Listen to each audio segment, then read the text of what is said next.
皆さんごきげんよう、上川薫です。今回取り上げる話題は、ロシア軍が戦場で敗北を重ねることにより様々な影響が出ています。特にロシアの影響力というのは外側に対しては軍事的な影響力を受ける形で、もしくは後ろ盾になっている形で、ロシアの影響力というものはこれまではそれなりに存在していました。しかしその影響力についても陰りが出ています。今回の動画では、ウクライナ情勢とともにウクライナの外でのロシアの影響力の低下についても取り上げていこうと思います。それではまずはウクライナ情勢の現在の戦況から見ていきましょう。こちらは戦争研究所の発表している戦況マップです。赤く色塗られているところがロシア軍が現在占領しているところで、水色がウクライナ軍が奪還した地域です。ウクライナ軍が9月に行った大規模な反攻作戦により、奪還した領土は1万平方キロメートルまで拡大しているとウクライナ政府は発表しています。主に激しい戦いが起こっているのは丸1の南部戦線と丸2の東部戦線です。まずは領土奪還が大きく成功した東部地域から見ておきましょう。ロシア軍はオスキル川を新たな防衛ラインに定めてなんとか踏みとどまっているところです。ただし、ウクライナ軍はすでにこのオスキル川を越えて東へと進んでいますから、水色の範囲はもっと広がることでしょう。現在はリマンにおいて激しい戦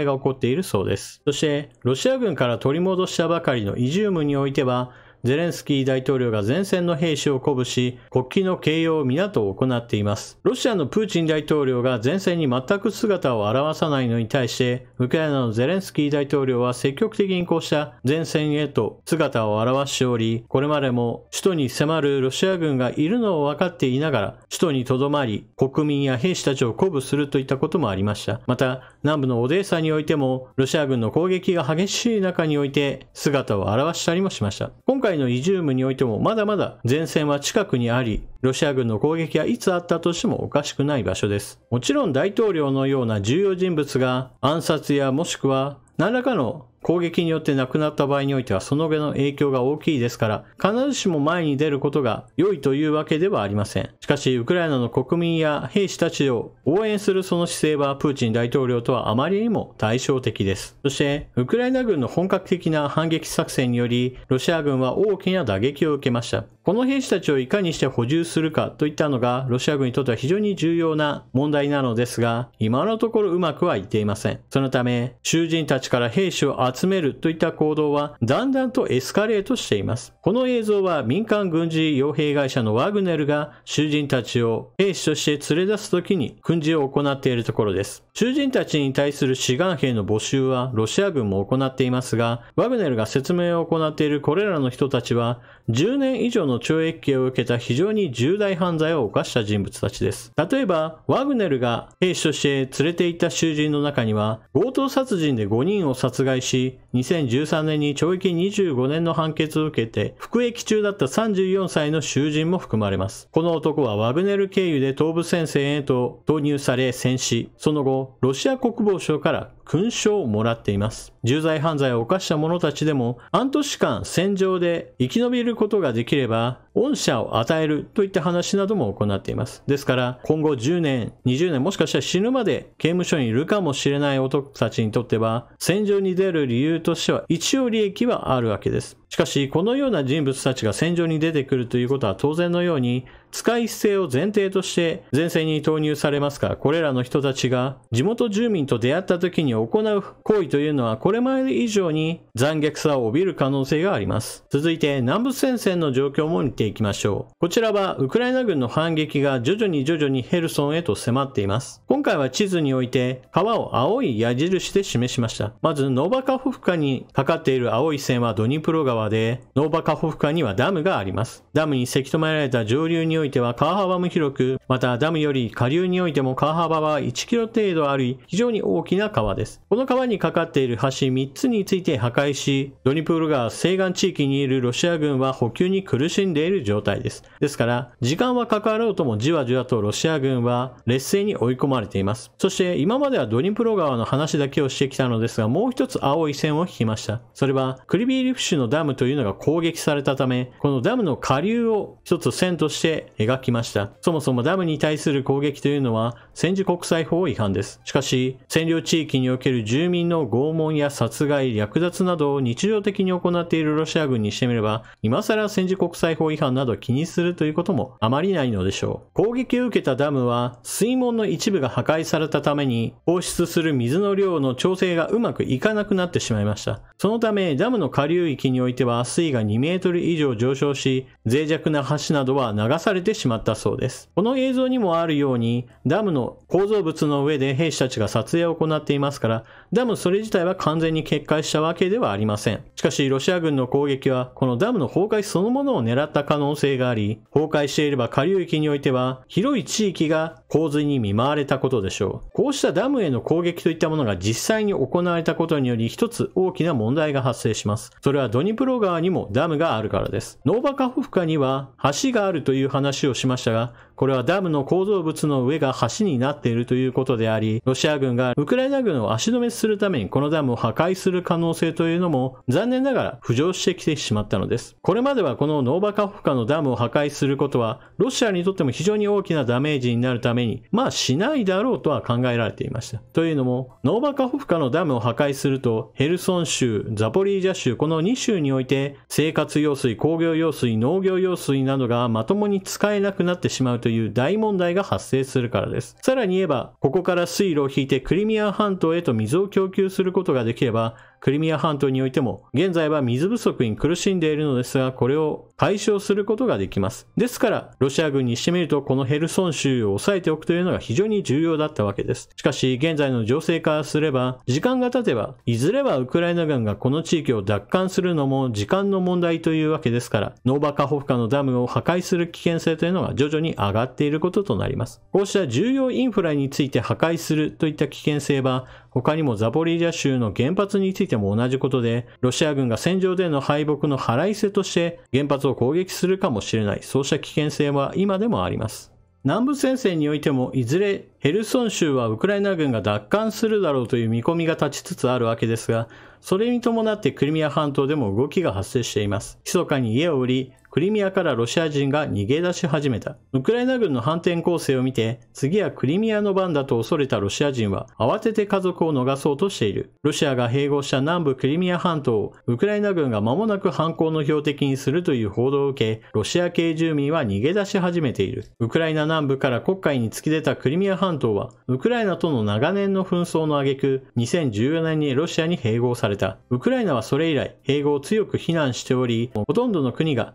今もクリミア半島をウクライナ領と認めている。ウクライナ軍は9月8日、北東部ハルキウの重要戦略拠点からロシア軍を追い出し、領土奪還に成功した。ウクライナ軍指導者たちは、さらにクリミア半島奪還を目指し、同様の作戦を遂行するとほのめかしている。ウクライナ国防省の13日の報告によれば、ロシア政府はクリミアのロシア系住民に安全を確約したものの、クリミア自治政府の指導者たちは、家族をこの地域から脱出させようとし始めたという。ウクライナの報告書によれば、ウクライナを防衛する軍事作戦の成功によって、一時的にロシアが占領してきたクリミア及びウクライナ南部のいわゆる自治政府は、ロシア連邦の領土に家族を緊急に移転せざるを得なくなっている。半島に滞在するのは安全だと当局が保証しているにもかかわらず、クリミアを占領する行政機関の代表者や連邦保安庁職員、ロシア軍部隊の司令官たちは、密かに家を売り、親族を半島から緊急避難させようとしている。脱出阻止と情報統制。報告書によると、ウクライナを占領する当局は、住宅の売買に関する契約の締結を禁止し、ロシア本土とクリミアを結ぶクリミア大橋の通過に制限を設け、ウクライナ軍の反撃に関する情報へのアクセスをあらゆる手段で遮断しようとしていると報告書は締めくくる。ヘルソン州におけるウクライナ軍の進撃といった情報をクリミア半島の人たちには何とかして見せないようにする。一方においてクリミア半島は全然大丈夫、問題ないと住民たちには言い聞かせつつも、政府関係者らはクリミア半島にある資産などを売却し、家族はロシア本国へ脱出させているというのです。このようなロシア本国への撤退といったものは、すでにヘルソン州においても行われているようです。ヘルソン州の前線その後ろにおいては、ロシア軍兵士たちによる略奪などが相次いでおり、この略奪した物品などをクリミア半島を通してロシア本国へ送る動きというのも活発化しているそうなのです。すでにロシア軍としてはこの地域を守り抜くことは不可能だと判断を下しているのでしょう。ロシア軍の占領した地域において起こることというのはブチャにおいて一つ証明されています。住民に対する虐殺や拷問といったものが日常化し、またロシアの支配に対する反抗心というものを見せた者に対してはこれらを抹殺していくというのが基本的な流れです。その上で、ロシアの支配に対して誰も文句を言わないなという恐怖によって支配する状況がある程度浸透したというのを見計らって住民投票を行い、住民はロシア本国への併合を求めているのだという体裁を取り繕うわけです。このような事例というのは、抵抗しなければ市民に危害が及ぶことはないという幻想論に基づく平和主義者たちにとっては非常に否定したい事実だと言えるでしょう。現在はまだ明らかになってはいませんが、ウクライナ南部ヘルソン州などにおいても当然のように同じようなことが起きているはずです。先日解放されたイジュームやもしくはハルキウ州のロシア軍に占領された地域においては、やはり同じように住民に対する拷問、殺害などがすでに報告され始めており、ロシア軍のやることというのは別にどこであっても同じようなものだというのを一つ証明しています。そして、ロシア軍が戦場において敗北を重ねることによって、明らかにロシアの海外に対する圧力というのは低下しています。そのことを示しているのがここ最近においては、アルメニアとアゼルバイジャンにおける戦闘が勃発したことです。2020年アルメニアとアゼルバイジャンはナガルノカラバフ戦争というものを行いました。この時においては激しい戦闘が行われ、最終的にはアゼルバイジャンが勝利したと言えます。そしてこの両国は大国ではありません。どちらの国も周辺国からの後ろ盾や影響というものを強く受けています。アルメニアはロシアが後ろ盾となっています。一方アゼルバイジャンはトルコがついています。その他この地域においてはイランの影響といったものも無視することはできません。そして現在はまさにロシア軍の海外に対する影響力が及ばなくなりつつあるわけですから、この両国の間に軍事的な衝突が起こったのも無関係とはとても思えません。なお2020年に起こった戦争においてはアゼルバイジャンの方が圧倒的に優勢でした。それは彼らの背後にいるトルコが大型ドローンバイラクタル TB2 を用意しましたし、またイスラエルのドローンなども導入されることによってアゼルバイジャンはこれらの兵器を駆使することによってアルメニアを徹底的に叩くことに成功したのです。まず第一に対レーダーミサイルの代わりに対レーダードローンというものを突撃させ、アルメニアの防空網に穴を開けます。そこに対空ミサイルの危険性が下がったところで大型のドローンであるバイラクタル TB2 が地上攻撃を継続的に行うことができて凄まじい戦果を上げたのです。この時に大型ドローンは武装勢力やもしくは一部のテロリストなどへの攻撃だけではなく国家間の戦争にもうまく状況を整えれば使えるのだと有効性を証明した戦いでもあります。現在のアルメニアとアゼルバイジャンは停戦合意をしたとニュースが流れています。ただしこの停戦合意がどこまで維持されるかはわかりません。なぜならば現在はと言いましたが、ほんの1日前においては停戦が成立したよ、そしてその停戦が破られて戦闘が再開されましたよというニュースがあった後に再び停戦が合意されましたよといった具合に目まぐるしく状況が変わっているからです。ロシアが睨みを利かせることができなくなったことが軍事的な衝突が起こる情勢を作り出してしまったのだと思います。ロシアの海外に対する影響力が低下したもう一つの事例をご紹介しましょう。それはロシアにとっては軍事同盟の相手であるカザフスタンが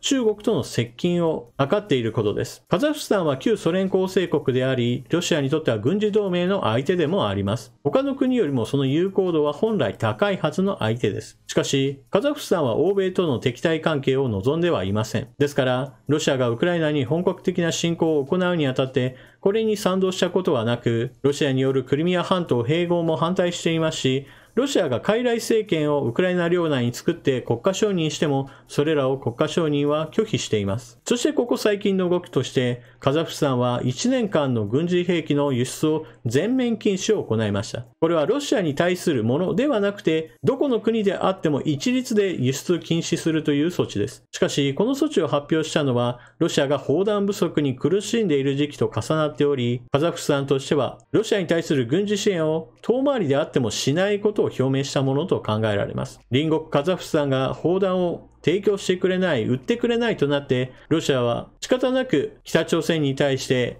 武器の売却を求めたということへとつながっています。そしてカザフスタンはロシアと距離を取るだけではなく、中国との距離を縮めようとしています。現在、上海機構の首脳会議といったものが行われているのですが、この場においてプーチン大統領と中国の習近平国家主席の会談というものが予定されています。それと同時にカザフスタンのトカエフ大統領は習近平国家主席と会談を行い、カザフスタンの領土に対する侵害行為はいかなる国であろうとも許さないという文言を引き出したと言われています。これはロシアとの距離を取るカザフスタンに対して、いずれロシアが何かしら軍事的な圧力を加えてくるかもしれない。そうした問題が先々起こることを見越して、中国から文言を引き出したと考えられています。そして武器弾薬の補充に苦しんでいるロシアは、中国に対して本来であれば軍事支援を求めたいところですが、おそらくはそういったことはできないだろうと言われています。まず第一に、これまでの長年の歴史の中で、ソ連時代の栄光もあってロシアは中国よりも自分たちの方が上だというプライドを持っています。しかし現実問題から言えばすでに経済力においては圧倒的な差をつけられていますし、軍事力という点においても今回の戦いを見ればわかるようにすでにズタボロな状態であり、中国よりも自分たちの方が軍事力が上だと言えるのは核戦力以外にはない状態だと言えます。さらに言えば中国自身にしてみてもロシアが衰退することは別に悪い話ではありません。ロシアの国力が衰退し、むしろ中国のコントロールしやすい相手になった方が彼らにとっては都合がいいわけです。安く資源を売ってくれるだけのそうした供給国であった方が彼らにとっては都合が良いわけであり、ロシアに対する軍事支援などは彼らにとっては何の利益にもなりません。中国自身もロシアの味方をすることによって欧米との経済摩擦を引き起こすことはプラスにはならないからです。このあたりは自国の利益を優先する中国の姿というものをよく理解する必要があります。少なくとも現在の戦況においてロシア本国にウクライナ軍が攻め入ってモスクワが陥落するといったような状況ではありません。あくまでも戦場はウクライナであり、ウクライナ領内におけるロシア軍が負けようとも中国にとっては痛くも痒くもない話だからです。そして戦いが長引いて苦戦すればするほどロシア軍は衰退しますし、また経済摩擦によってロシアの国力全体が落ちてくるのであれば、プーチン大統領が中国に対して何か強く出てくることもどんどんと減ってくるわけで、中国にしてみれば今の状況というのは一人高みの見物を決め込むことが自国の利益へとつながる状況なのです。最後に一つ、ウクライナの戦況によってロシア軍が兵力不足にさらに輪をかけて深刻になるだろうという話もしておきましょう。ウクライナが東部戦線において電撃作戦を成功させ大きく領土を奪還したわけですが、その際にロシア軍兵士はかなりの数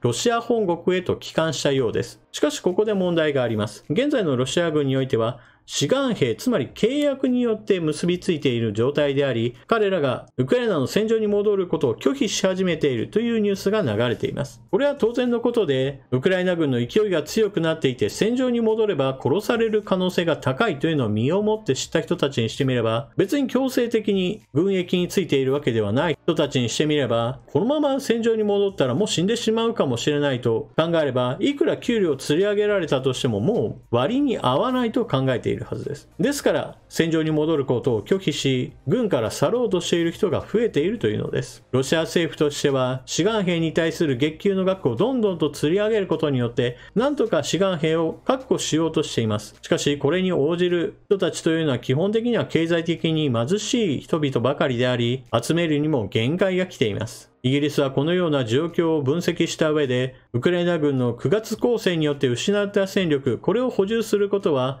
少なくともロシアは何ヶ月もしくは半年程度の時間がかかるだろうと分析しています。つまり、この冬はもはやロシア軍の戦力は補充されることはないというのがイギリス側の見立てなわけです。そうやっている間にもウクライナに対する軍事支援は継続的に行われるわけですから、衰退するロシアと少しずつ強化されるウクライナというこの構図自体はより一層加速することとなるでしょう。というわけで今回の動画はここまで。最後までご視聴いただきありがとうございました。チャンネル登録していない方はぜひともチャンネル登録していってください。そして動画を見終わったら評価ボタンのクリックと、ぜひともコメント、また投げ銭機能のあるところでは投げ銭機能もご利用ください。それでは次の動画でまたお目にかかりましょう。またね。